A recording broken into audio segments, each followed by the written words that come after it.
ես նկատեցի, որ հիմա մեր ընդդիմությունը այսպեսի գիծ ազարգացնում, որ ասում է Հայաստանի կառավարությունը իրականացնում է այն ինչ որ ուզում է Ադրբեջանը եւ Թուրքիան։ Իրականում սա շատ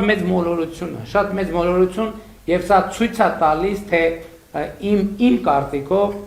հայաստանյան իրականությունից կտրված լինելը, որովհետեւ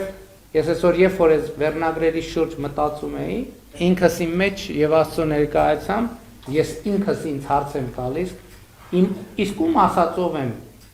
ում կամքով եմ ես առաջնորդվում եմ մեր ժողովրդի կամքով։ Մեր կառավարությունը ես ինքս մեր ժողովրդի կամքով եմ առաջնորդվում։ Ես իմիջայլոց, օրինակ հրապարակային ինֆորմացիան վերլուծելով, երևի իմաստ ունի դա անել, ես ենթադրում եմ, որ ոչ մի ղեկավար այնքան շատ բնակավայրում անձամբ չի եղել, ինչքան ես եմ եղել։ Այս շատ կարևոր գործոն է, եւ այսօրվա քաղաքականությունները առանց չափազանցության,